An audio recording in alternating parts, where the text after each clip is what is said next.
역시 계시록 30일 여섯째인가 백두산 분화의 시기.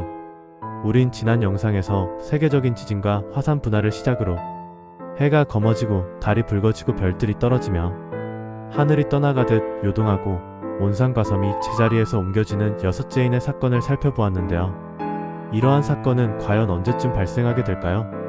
이는 백두산 분화나 일본 대지진 발생 시기를 예측하는 일과도 연관됩니다. 946년에 있었던 백두산 분화는 폼페이를 멸망시킨 베수비오 화산의 50에서 100배 해당 규모로 화산 폭발 지수 8단계 중 7단계에 달하는 위력을 보였다는데요. 이후 백두산에선 100에서 200년 주기로 소규모 분화가 일어났고 지난 1925년 또는 1903년 분화 이후 활동이 없어 언제라도 분화할 가능성이 있는데 이번 분화가 946년 이후 1000년 만에 대분화가 되는 건 아닌가 우려를 낳고 있는 것이죠. 그런가 하면 2025년 일본 정부는 향후 30년 내 도쿄 인근에 규모 7 이상 직하지진 발생 확률이 70% 이상이라 발표한 바 있고 난카이 대지진 역시 비슷한 전망이 전해지고 있습니다. 한국이나 일본 모두 향후 30년 내에 거대 재난에 직면할 가능성이 적지 않다는 것이죠.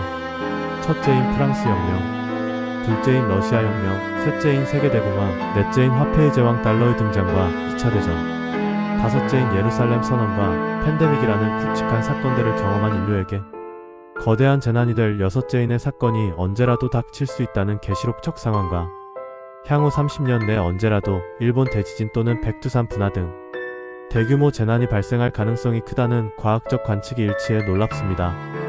주님은 마태복음 24장에서 죽었던 무화과 나무의 가지가 연하여지고 잎사귀를 내면 이 세대가 지나가기 전에 이 일이 다 일어나리라 말씀하셨는데요.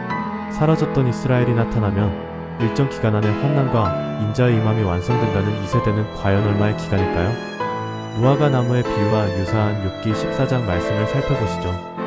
그의 날을 정하셨고 나무는 희망이 있나니 지킬지라도 다시움이 나서 연한 가지가 끊이지 아니하며 하나님께서 노아의 때에 그들의 날은 120년이 되리라 하셨던 창세기 6장 말씀을 욥기 14장 그의 날에 대입하면 주께서 말씀하신 이 세대가 120년일 수도 있다는 걸 알게 됩니다. 다섯째인의 사건이 정확히 이스라엘 독립 70주년에 일어났고 계시록 7장부터 16장의 사건이 성취되기까지 20에서 40년가량 소요될 것으로 보이기에 여섯째인 이 사건은 이스라엘 독립 80에서 100주년 사이에 발생하는 건 아닐까 예상되는데요. 모세가 80세에 12지파를 이끌고 출애굽한 사건은 계시록 여섯째인 이후 12지파가 인침받는 사건의 예표는 아닐까요? 여러분 생각은 어떠신지요? 감사합니다. 마태네트워크 교회 유영훈 목사드림.